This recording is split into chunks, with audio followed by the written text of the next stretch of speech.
Bismillahirrahmanirrahim. Assalamualaikum warahmatullahi wabarakatuh. Waalaikumsalam warahmatullahi wabarakatuh. Alhamdulillahirrahmanirrahim. Pada hari ini kita masih diberi kesehatan sehingga kita bisa berjumpa. Kemudian saya ucapkan terima kasih atas kesediaan Bapak Ibu yang pada hari ini menyempatkan undangan saya untuk kegiatan diseminasi dalam program kegiatan Sinata calon guru penggerak angkatan 9 Kabupaten Bandung Hilir dari Semarang Besar Jemaah. Bapak Ibu, jadi saya ingin langsung saja ada dalam kegiatan diseminasi ini adalah penerapan budaya positif. Jadi harapan dari kegiatan CGP ini adalah bahwa sekolah di tempat peserta-peserta yang lulus CGP ini, bahwa kegiatan budaya positif itu bukan hanya berlaku pada CGP-nya saja, tapi berlaku untuk seluruh warga yang ada di sekolah. Harapan kami bahwa kegiatan budaya positif itu bisa menular kepada rekan kerja dan sesama guru maupun peserta didik juga.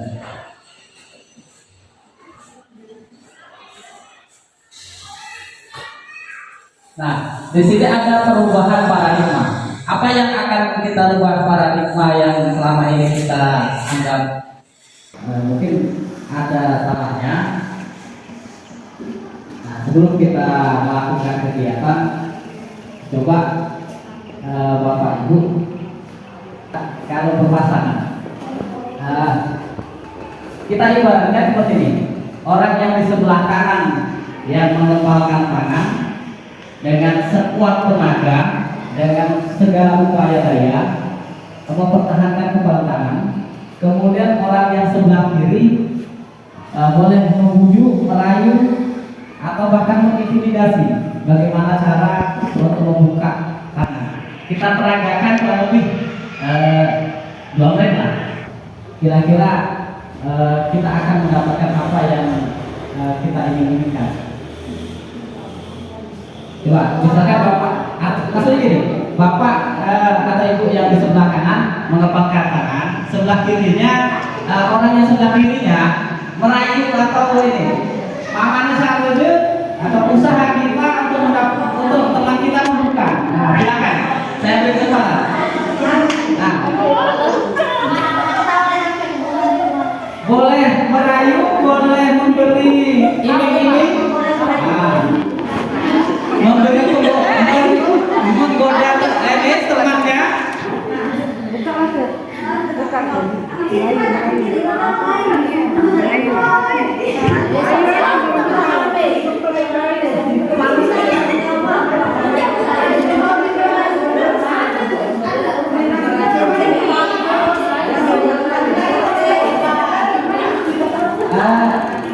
Pokoknya silakan, pokoknya nanti kita bahas. Jadi sekarang lakukan saja.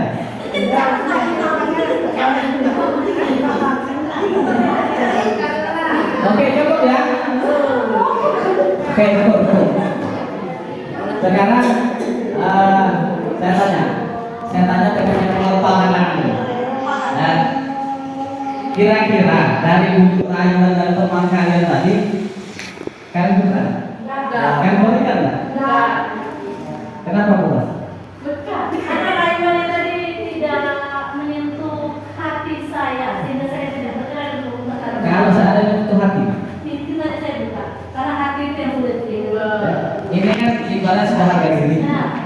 Yang kamu pertahankan adalah harga diri. Ketika kamu dirayu, harga diri kamu akan kamu berikan. Sesuai kalau yang menyentuh hati nurani saya, mungkin saya berikan. Atau sesuai dengan pemandangan diri. Jadi arti maksud dari ini ada hal-hal yang perlu kita tutup sekuat tenaga. Siapa yang bisa menutup itu adalah diri kita sendiri, bukan orang lain. Siapa yang bisa membuka juga orang lain. Kapan yang mau dibuka, kapan mau ditutup, itu kita yang menentukan. Dan hal apa saja yang boleh dibuka dan hal apa saja yang boleh ditutup, itu juga kita yang menentukan, bukan orang lain. Jadi benar apa kata Buros. Jadi bisa jadi ketika kondisinya itu sangat memungkinkan untuk dibuka, ya kita buka. Karena mungkin pada saat itu itulah sesuai kebutuhan kita. Bisa jadi mungkin dengan kita membuka kelangsungan hidup kita bisa berlanjut, atau bisa jadi dengan kita membuka bahwa kehidupan kita, keluarga kita akan terintegrasi dan seterusnya, ya, kita akan selalu mendukung.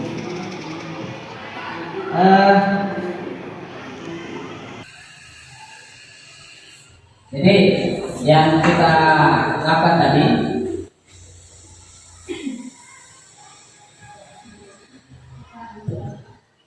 ini sudah kita jawab ya.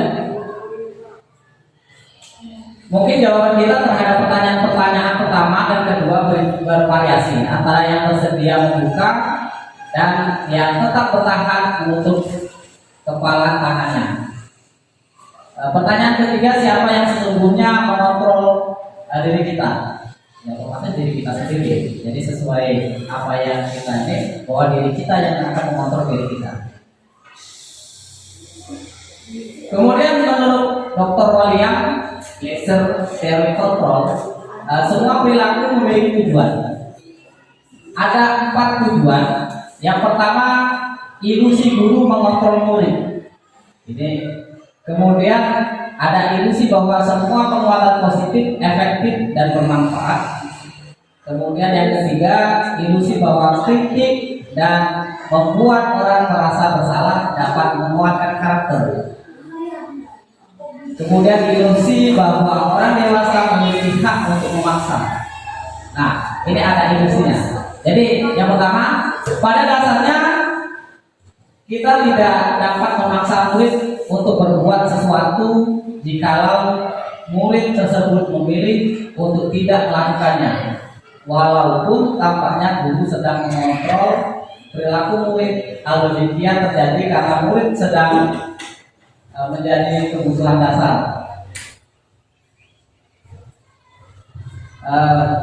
Karena murid sedang mengizinkan dirinya dikontrol, saat itu bentuk kontrol guru menjadi kebutuhan dasar yang dipilih murid tersebut. Teori kontrol menyatakan bahwa semua perilaku memiliki tujuan, bahkan terhadap perilaku yang tidak disukai.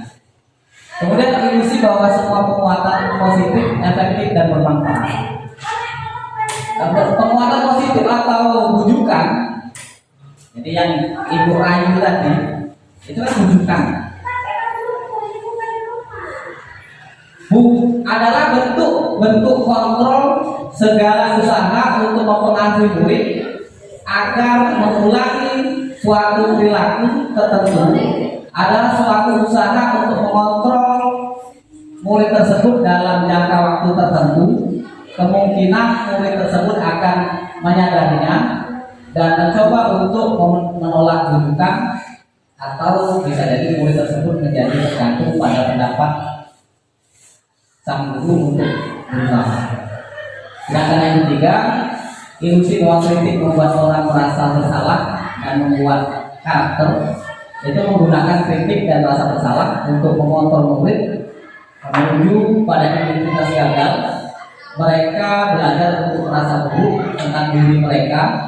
Mereka menggambarkan dialog diri yang negatif. Kadang-kala sulit bagi guru untuk mengidentifikasi bahwa mereka sedang melakukan perilaku, karena seringkali guru cukup menggunakan suara halus untuk menyampaikan pesan negatif. Biasanya ini dengan menyindir atau hal-hal lain. Kemudian ilusi bahwa orang dewasa memiliki hak untuk memaksa. Ini kadang terjadi untuk pada diri kita. Banyak orang dewasa yang percaya bahwa mereka memiliki tanggung jawab untuk membuat murid-murid berbuat hal-hal tertentu apapun yang dilakukan dapat diterima selama ada sebuah kemajuan berdasarkan sebuah pengukuran kinerja. Pada saat itu pula orang dewasa akan menyadari bahwa perilaku memaksa tidak akan efektif untuk jangka waktu tertentu dan sebuah hubungan permusuhan tertentu. Jadi dengan kita memaksa kehendak. Kemudian menurut Stephen R.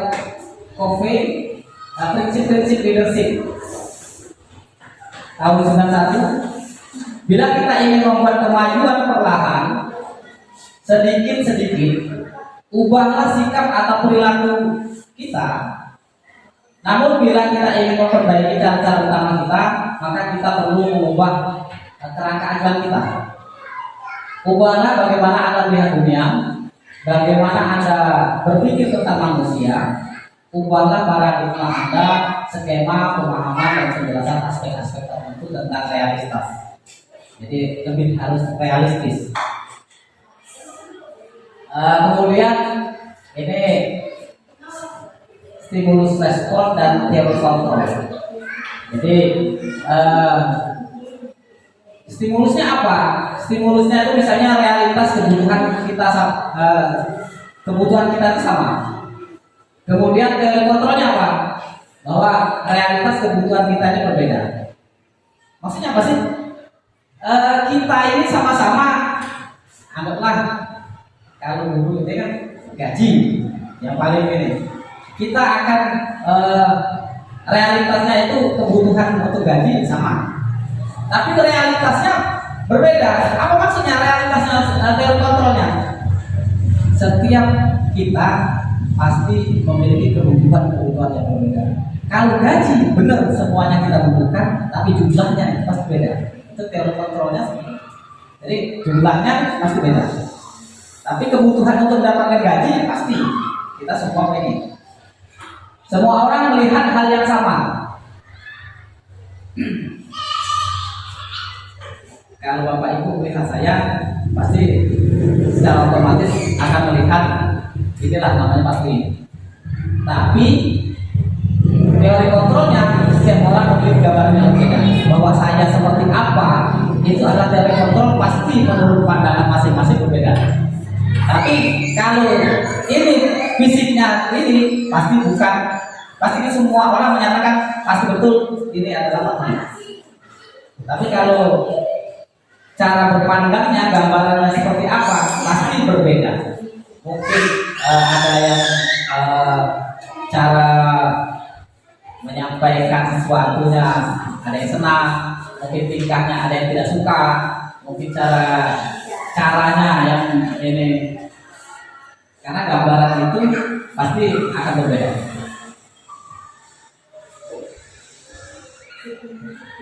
Kemudian yang kalau tadi kita paradigma, sekarang kita disiplin positif. Apa sih disiplin positif yang kita inginkan? Disiplin positif dalam rangka menciptakan lingkungan positif. Salah satu strategi yang perlu kita tinjau, kembali adalah penerapan disiplin di sekolah kita. Apakah telah efektif? Apakah masih perlu kita tinjau kembali? Kemudian apa sesungguhnya arti dari disiplin itu sendiri? Apa kaitannya dengan nilai-nilai kebajikannya?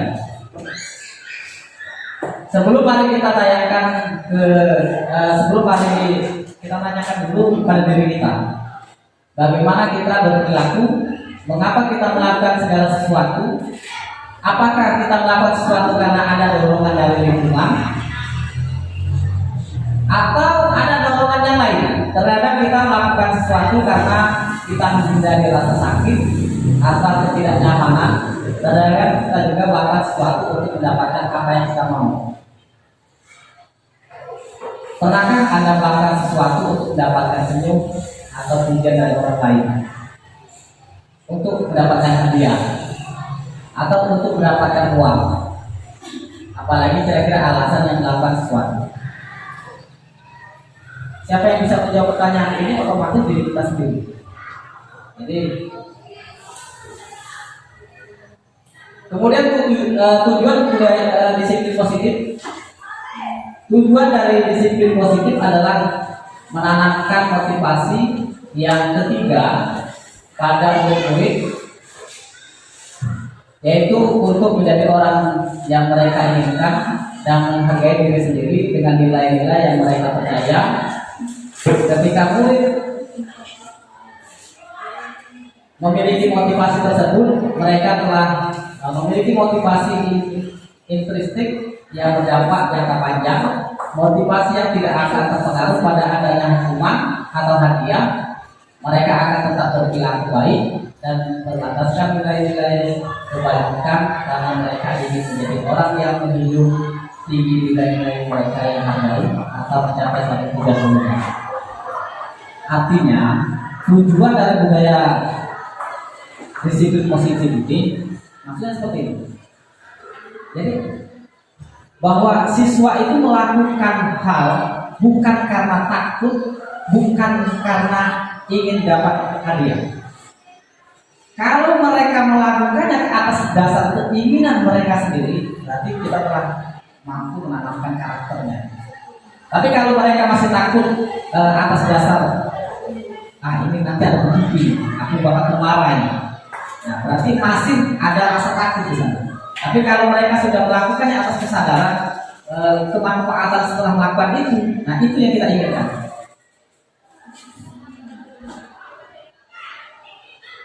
Bila kita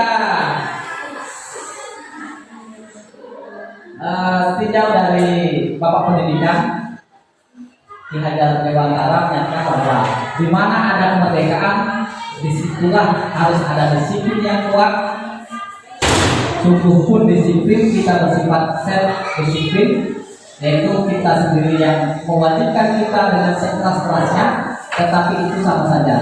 Sebab jikalau kita tidak cakap melakukan self disiplin, wajiblah penguasa lain mendisiplinkan diri kita, dan peraturan demikian itulah harus ada di dalam suasana yang merdeka. Maksudnya saya ini.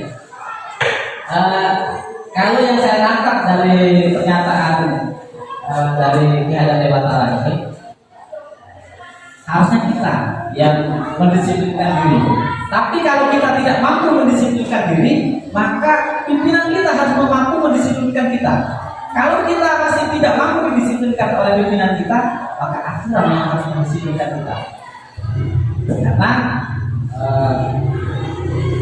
menurut Ki Hajar Dewantara, wajiblah penguasa lain mendisiplinkan diri kita, dan peraturan demi kita itulah harus ada dalam suasana yang merdeka. Artinya kita dalam suasana yang merdeka.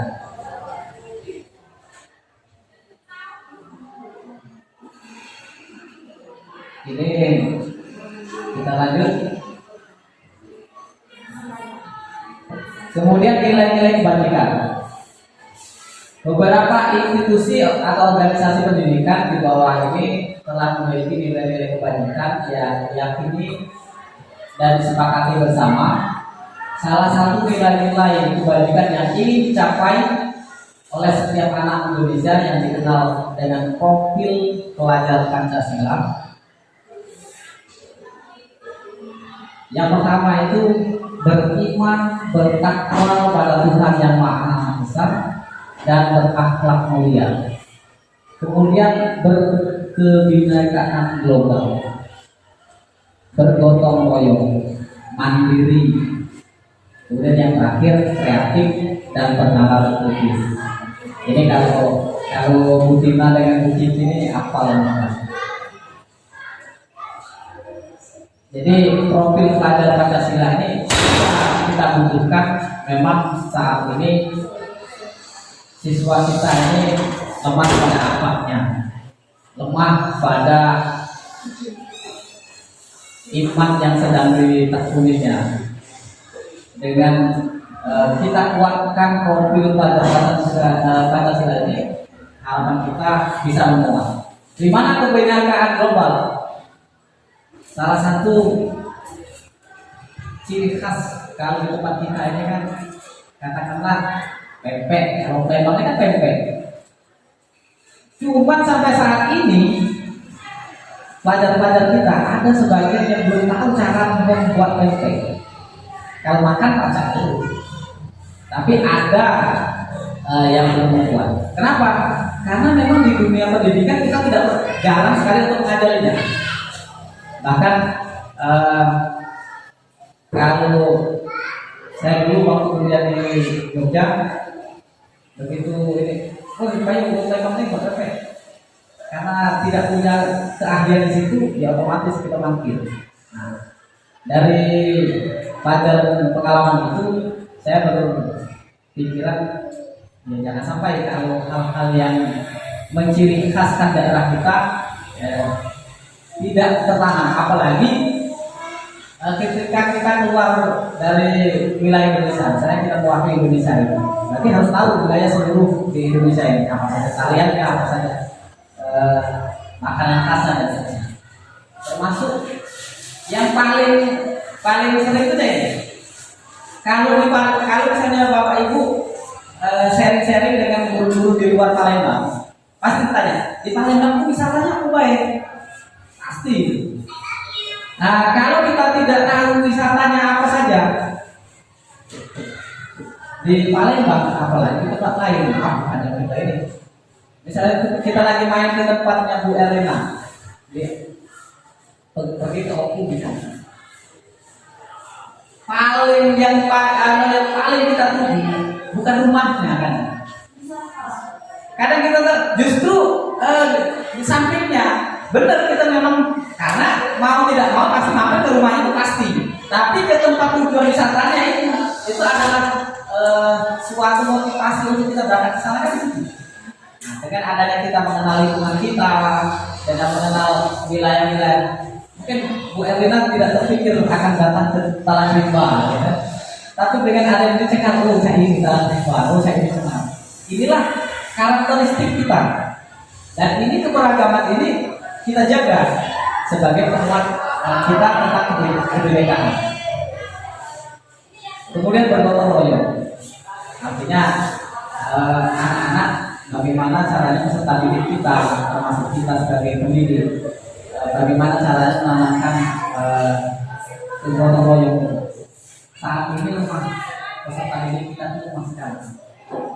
Kadang kalau zaman dulu, masa kami sekolah dulu, ada guru megang sapu, rasa untuk mengambil itu bagaimana caranya, guru itu tidak usah kami pegang sapu, itu langsung ini sangat spontan. Tapi kalau sekarang guru pegang sapu, pegang sampah, kalau baca itu Pak itu guru Pak.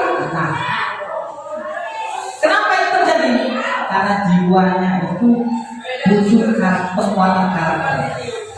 Bukan kita yang salah, tapi kita semua harus saling membenahi itu bersama. Tidak baca, mungkin saya sendiri, Bu Tina sendiri sebagai pembina OSIS, tidak bisa. Kita harus semuanya bergerak bersama untuk menjadikan peserta didik kita. Kemudian mandiri itu seperti apa? Mandiri itu maksudnya peserta mampu melakukan kegiatan-kegiatan yang mereka kembangkan pada dirinya. Jadi kalau mereka mampu mengembangkan pada dirinya secara sendiri, berarti sudah mampu mengembangkan kemandiriannya. Kemudian kreatif bernalar kritis. Jadi bisa jadi mulai dari meniru. Kreatif itu berawal mungkin dari meniru, kemudian menjiplak. Nah, kemudian tingkat-tingkatnya terakhirnya apa kreatif itu? Menciptakan tanpa karya orang lain. Kemudian bernalar kritis itu adalah mampu untuk berkritik terhadap apa yang dia temui. Nah, menurut Ibu Pramelia Program ini ada sikap murid yang harus kita kembangkan. Yang pertama toleransi, kemudian rasa hormat, integritas, mandiri, kemudian menghargai, antusias, empati yang mereka inginkan dan menghargai diri sendiri dengan nilai-nilai yang mereka percaya. Ketika murid memiliki motivasi tersebut, mereka telah memiliki motivasi intrinsik yang berdampak jangka panjang, motivasi yang tidak akan terpengaruh pada adanya hukuman atau hadiah. Mereka akan tetap berperilaku baik dan berlandaskan nilai-nilai kebajikan karena mereka ingin menjadi orang yang menjunjung tinggi nilai-nilai mereka yang baik atau mencapai satu tujuan dunia. Artinya, tujuan dari budaya disiplin positif ini maksudnya seperti ini. Jadi, bahwa siswa itu melakukan hal bukan karena takut, bukan karena ingin dapat hadiah. Kalau mereka melakukannya ke atas dasar keinginan mereka sendiri, berarti kita telah mampu menanamkan karakternya. Tapi kalau mereka masih takut atas dasar, ini nanti ada begini, aku bakal kemarahin. Nah, berarti masih ada rasa takut di sana. Tapi kalau mereka sudah melakukan atas kesadaran kemanfaatan setelah melakukan itu, nah itu yang tidak inginkan.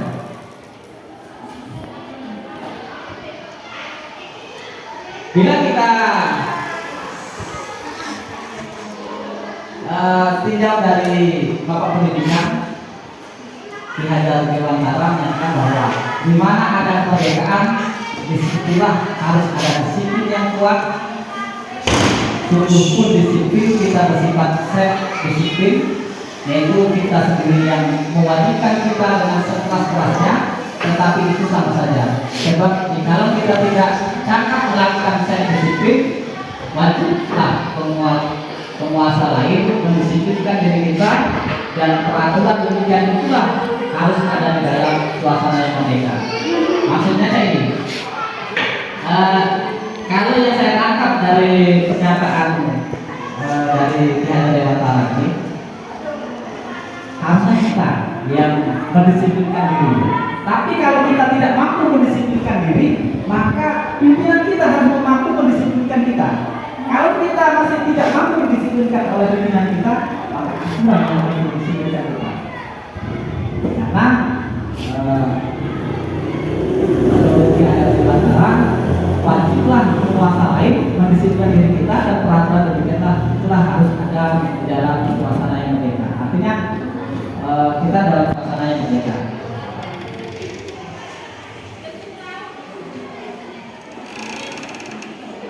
Ini kita lanjut. Kemudian nilai-nilai kebajikan. Beberapa institusi atau organisasi pendidikan di bawah ini telah memiliki nilai-nilai kebajikan yang diyakini dan disepakati bersama.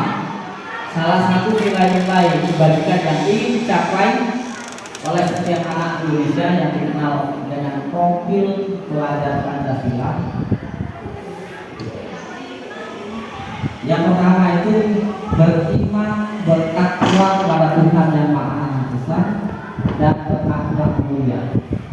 Kemudian berkebinekaan global, bergotong royong, mandiri. Kemudian yang terakhir kreatif dan bernalar kritis. Ini kalau bina dengan kritis ini apa lagi?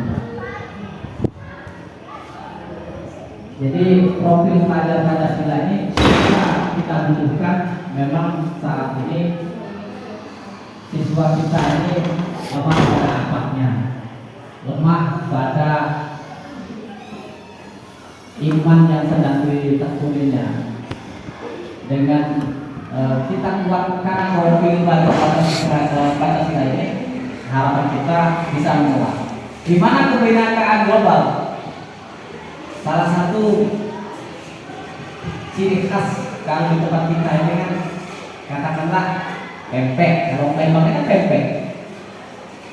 Cuma sampai saat ini pelajar-pelajar kita ada sebagian yang belum tahu cara membuat pempek. Kalau makan masak dulu, tapi ada yang belum membuat. Kenapa? Karena memang di dunia pendidikan kita tidak jarang sekali untuk mengajarinya. Bahkan kalau saya payu tembak-tembak sampai karena tidak punya keahlian di situ, ya otomatis kita mati. Nah, dari pelajaran pengalaman itu saya berpikiran ya, jangan sampai kalau hal-hal yang menciri khaskan daerah kita tidak tertanam, apalagi ketika kita keluar dari wilayah Indonesia, saya kita mewakili Indonesia, berarti harus tahu wilayah seluruh di Indonesia ini apa saja variannya, apa saja makanan khasnya dan sebagainya.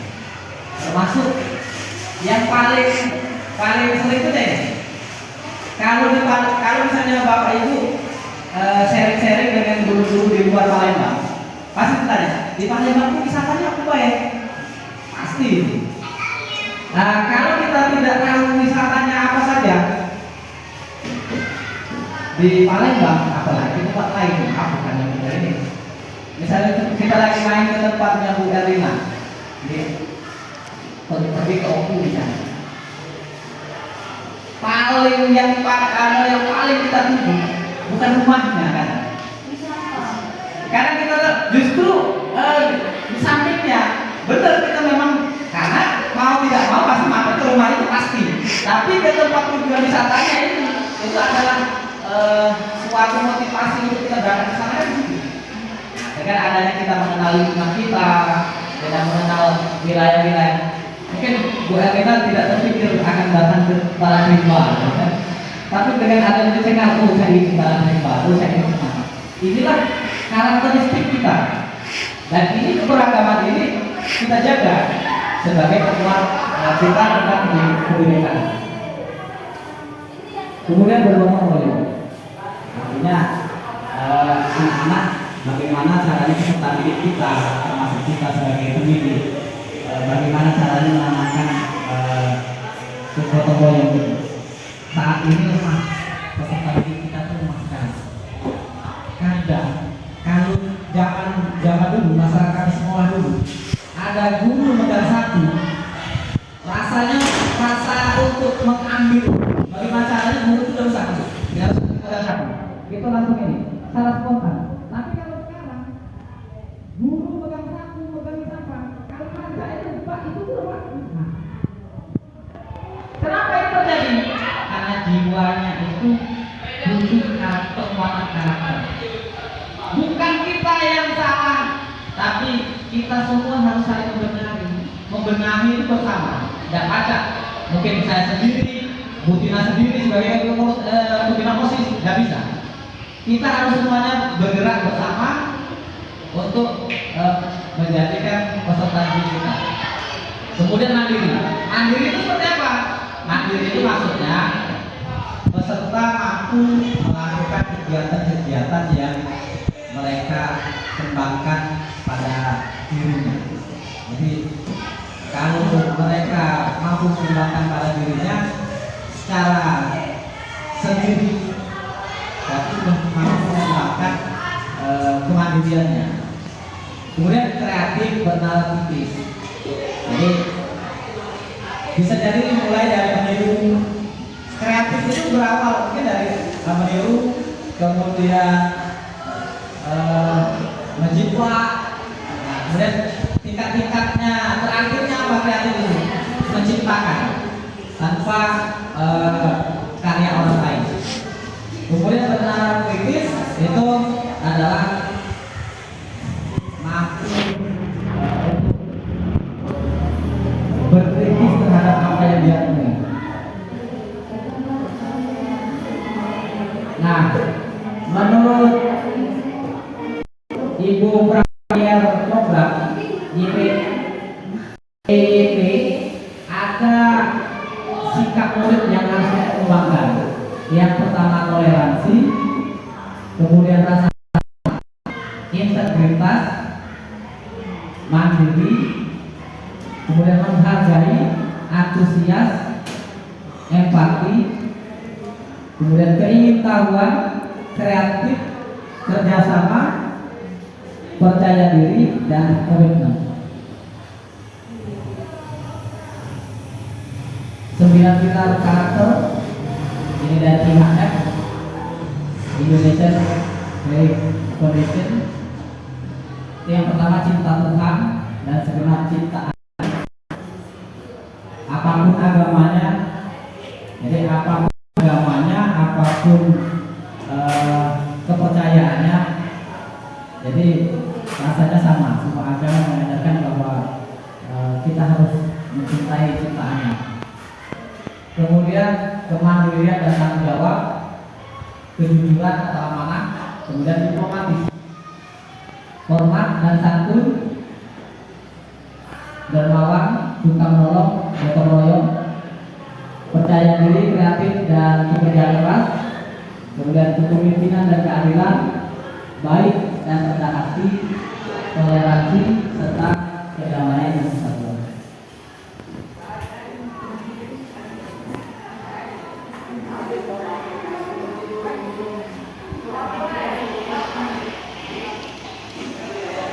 Kita nanti akan lebih praktis ya.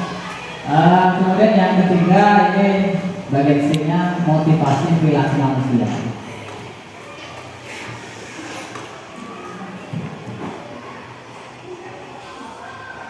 Jadi menurut Diane Gusen ada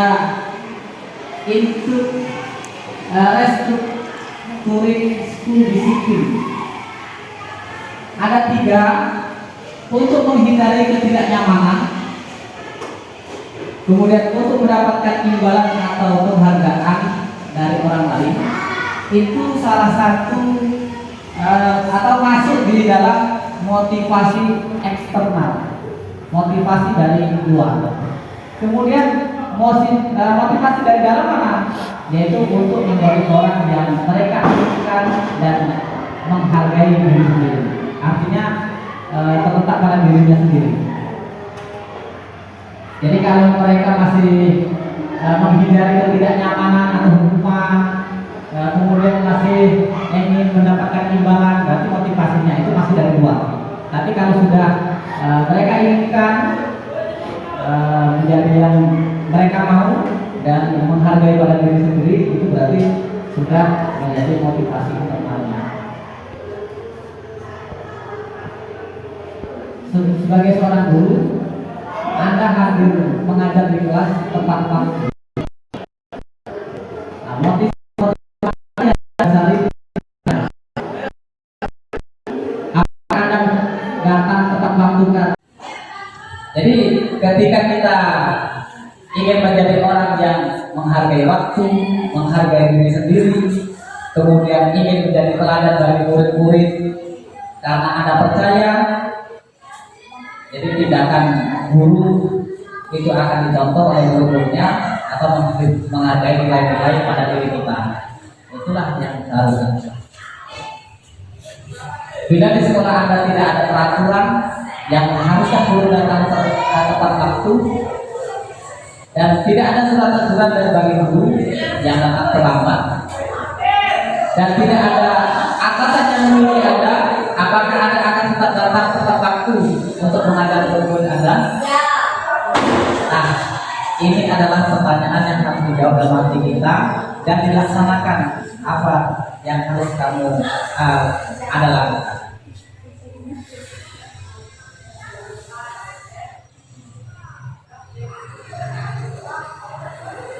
Misalkan namanya Doni. Beberapa anak di kelas 12 MIPA 5 ini telah datang kepadanya untuk mengeluhkan Doni yang seringkali meminta bekal makan siang mereka dengan paksa. Jika Anda menghadapi situasi seperti Ibu Bunga, apa yang Anda lakukan? Menurut Anda kira-kira apa alasan Doni melakukan hal ini? Mencari perhatian, Pak. Mencari perhatian ya. Jadi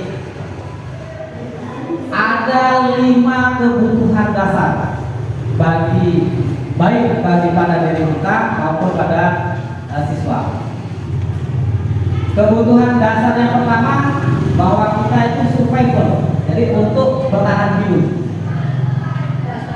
Jadi kalau kita di sini kira-kira lagi nak pakai, sampai tak galak. Kalau kira-kira kita di sini lagi ini, lari Kemudian kebutuhan dasar yang kedua adalah kasih sayang dan merasa diterima, love and belonging. Kebutuhan yang ketiga itu penguasaan, power. Jadi hubungannya dengan kekuasaan. Jadi makanya kalau anak-anak itu pengen merasa pengen berkuasa kan menunjukkannya dengan dia berlaki dan seterusnya. Kemudian dia ingin merasa kesenangan atau fun. Kemudian dia akan pengen memiliki rasa freedom atau kebebasan. Nah, 5 kebutuhan dasar ini adalah kebutuhan dasar yang harus kita penuhi dan yang akan kita inginkan, termasuk diri kita juga.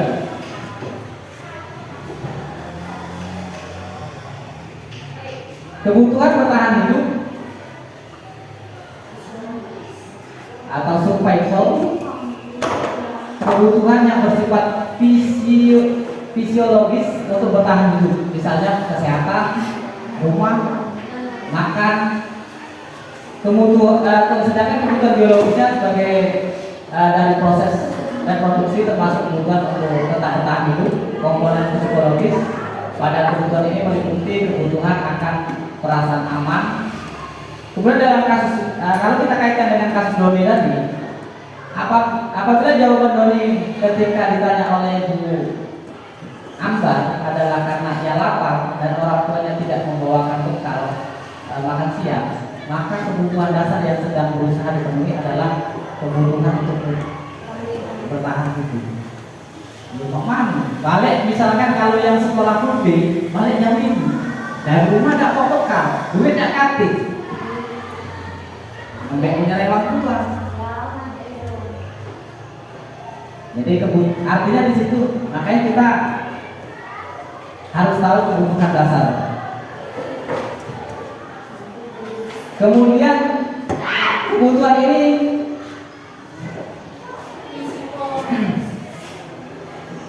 atau kasih sayang dan rasa diterima. Jadi kebutuhan rasa kasih sayang dan diterima di lingkungannya itu adalah kebutuhan psikologis.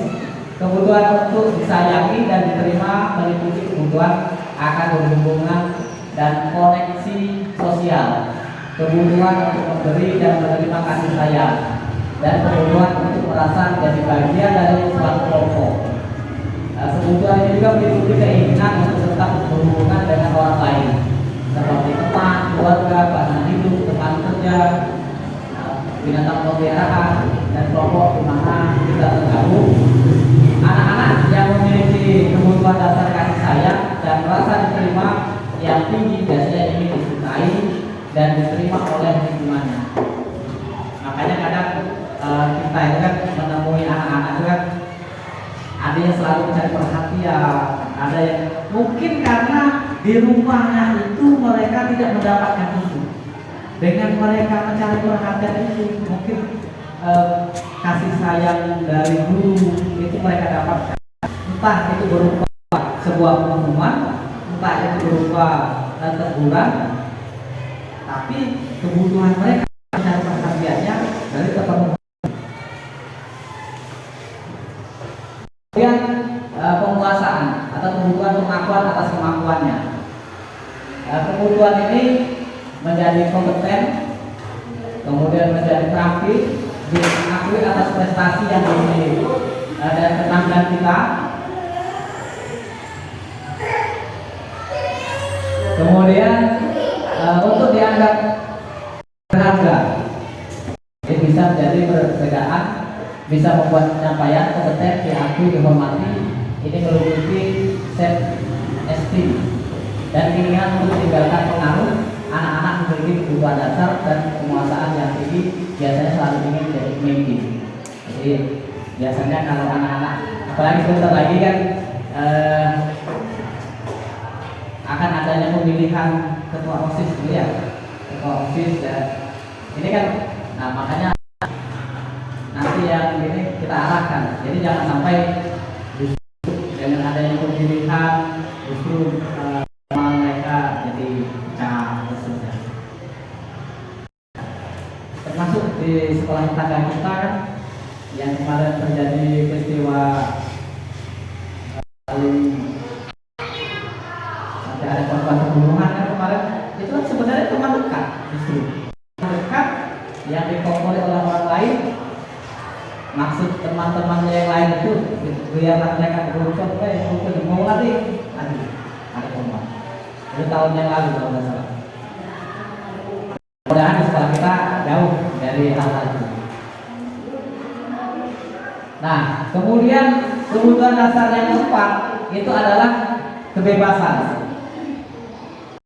Kebutuhan untuk bebas adalah kebutuhan akan kemandirian, otonomi, memiliki pilihan dan mampu mengendalikan arah hidup seseorang. Anak-anak dengan kebutuhan kebebasan yang tinggi menginginkan pilihan, mereka perlu banyak bergerak, suka mencoba atau tidak terlalu terpengaruh oleh orang lain dan senang mencoba hal-hal baru. Jadi bebas tapi ada batasnya. Jadi bebas melakukan apa saja, kita melakukan pembelajaran juga harus tidak harus memaksa dengan satu tindakan.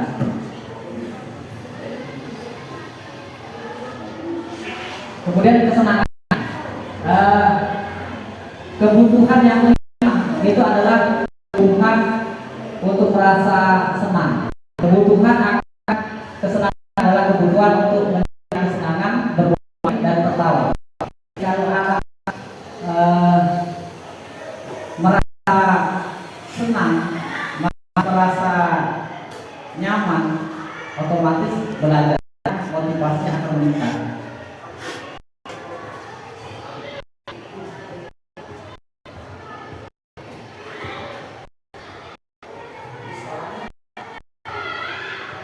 Nah, kemudian yang kontrol,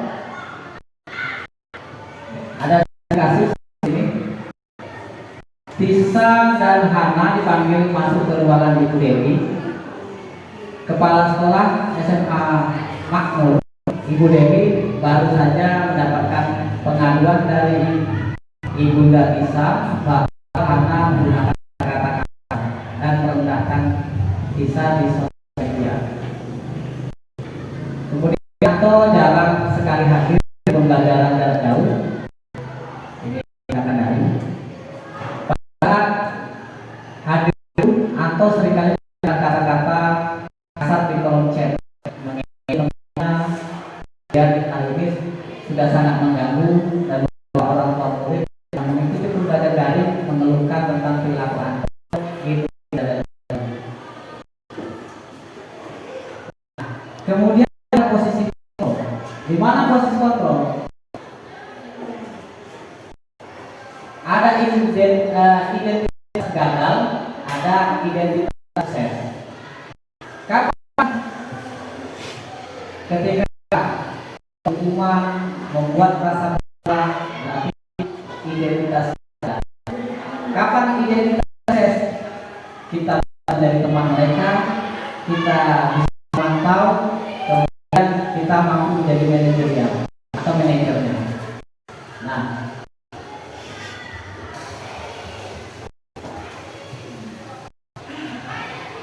pada saat menghukum, seorang menghukum bisa menggunakan ancaman fisik maupun verbal.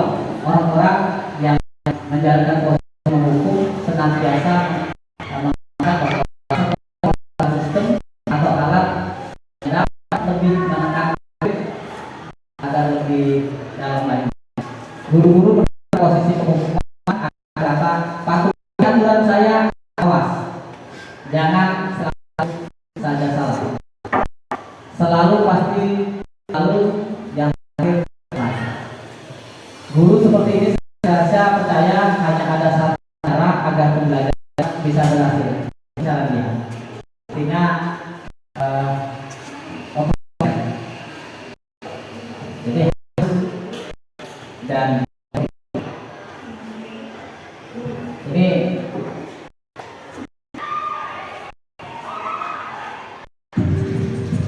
ada contoh penghukuman dengan kasus yang sama.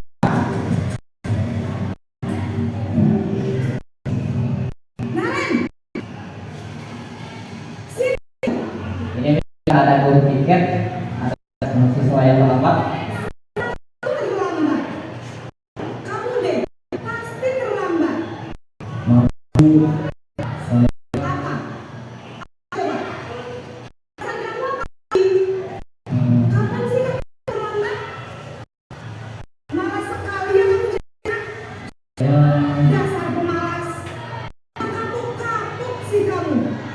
Sudah berapa kali terlambat? Sana, kamu keliling lapangan basket. Buat. Kenapa saya ambil lawan basket, Bu? Kenapa? Kamu melawan ibu. Berani-berani jawab terlambat, masih berani jawab. Keliling lapangan basket 5 sekalian, biar kapok.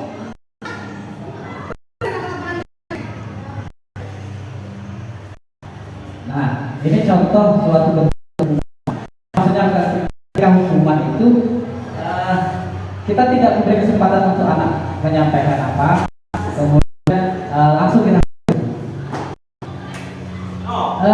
kalau contoh misalkan ini sebuah anak, katakanlah si A ini setiap hari datangnya selalu lambat. Nah,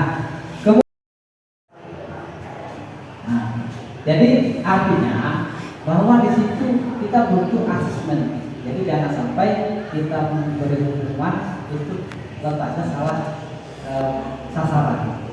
Benar kata Bu Kiki, kita harus mengetahui dulu, kita harus mencari solusi dulu. Bahkan bisa jadi siswa itu di tengah misalnya kita panggil, oh ternyata anak ini kita beri misalkan ada rezeki dikit kita beri tanpa sepengetahuan orang lain supaya tidak menjatuhkan mentalnya. Oke, kita lanjut.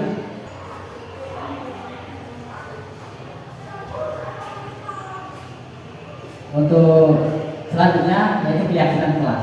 Bagaimana caranya kita menanamkan keyakinan kelas itu bersama?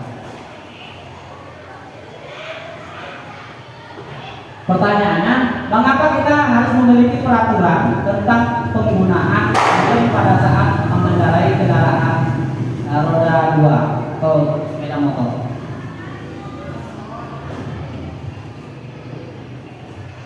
Kan kalau istilahnya kepala kita, motor kita. Kalau kita jatuh kita yang sakit.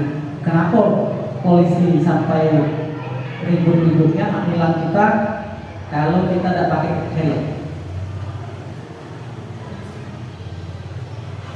Bahwa ternyata bahwa keyakinan kita yang ingin dibentuk bahwa ketika kita menggunakan helm, ketika kita terjadi kecelakaan atau apa yang terjadi itu bisa melindungi diri kita, minimal melindungi daerah kepala. Nah, kemudian mengapa kita memiliki peraturan tentang menggunakan masker? Kemarin pada saat pandemi begitu dibuat peraturan silahkan menggunakan masker dan semua orang menggunakan masker. Emang percaya nih kita nih kalau virusnya itu ada nih? Kan belum tentu. Itu bisa jadi pengalihan isu. Tapi kita merasa yakin, merasa percaya dengan menggunakan masker kita bisa menghindari penyakit, menghindari virus itu. Nah, jadi apa yang disampaikan dari keyakinan kelas bahwa nilai-nilai keselamatan atau kesehatan inilah yang kita sebut sebagai suatu keyakinan, yaitu nilai-nilai kebajikan yang universal, yang bersifat umum, yang disepakati secara tersirat dan tersurat, lepas dari latar belakang, suku, negara, bahasa maupun agama. Nilai-nilai kebajikan menekankan pada keyakinan seseorang akan lebih memotivasi seseorang dari dalam, seseorang akan lebih tergerak dan bersemangat untuk menjalani keyakinan diri pada sekedar mengikuti serangkaian peraturan tanpa bermakna. Nah, kemudian keyakinan kelas. Kalau katakanlah kita tadi saya contohkan menggunakan helm pada saat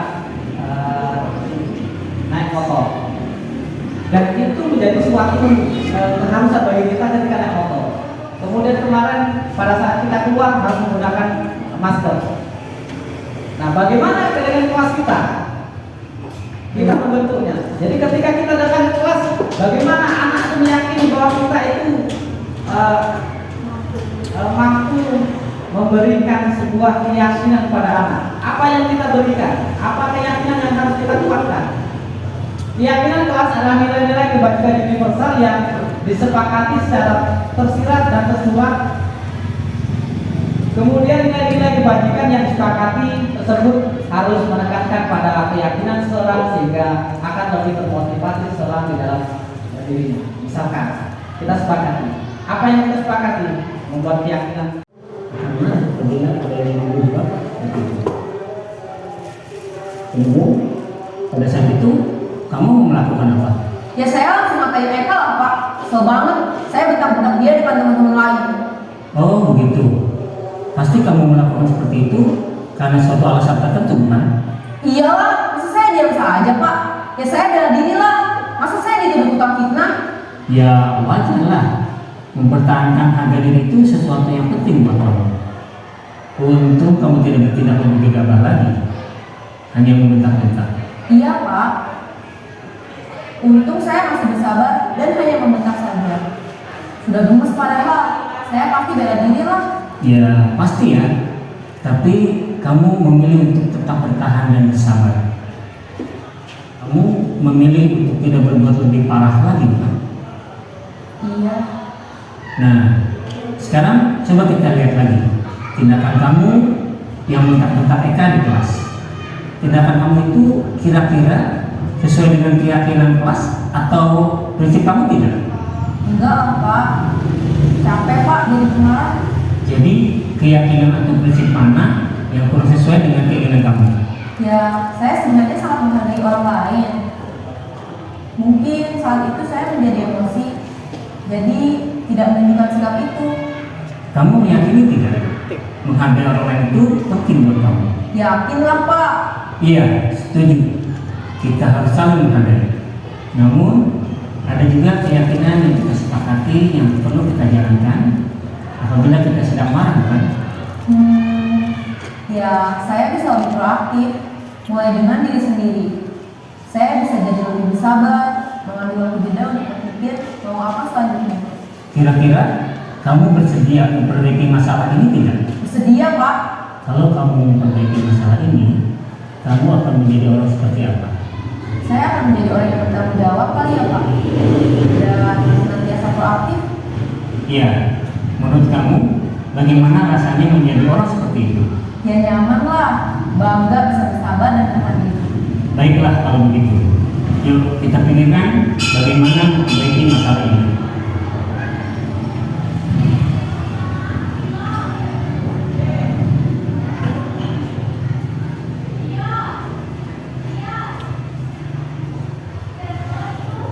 Mungkin contoh kasus di segitiga diskusi itu adalah contoh kali terakhir. Ada hal yang perlu kita kuatkan bahwa ketika ada kasus, jadi tidak langsung seorang guru itu langsung memberi sebuah hukuman atau tindakan. Jadi kita tanya dulu apa sebabnya, kemudian kita beri penguatan. Kalau kita di posisi dia, mungkin kita juga akan seperti itu. Itu tindakan gagal untuk jadi sukses maksudnya. Jadi kita validasi, sudah itu baru kita ini, kemudian kita beri penguatan. Kira-kira apa yang harus dilakukan? Oke, itu yang saya sampaikan dari saya. Silakan Bapak Ibu yang mau bertanya.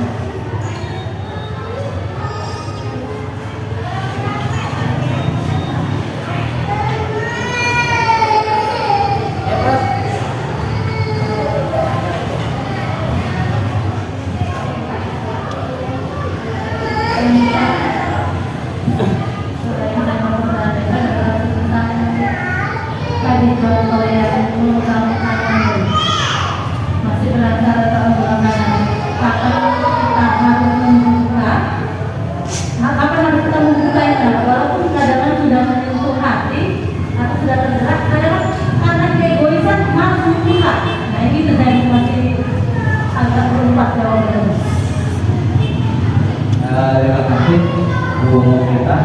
Jadi kita harus, artinya ketika kita memegang posisi ini kan, yang kita pegang adalah prinsip hidup, yang kita pegang adalah prinsip hidup.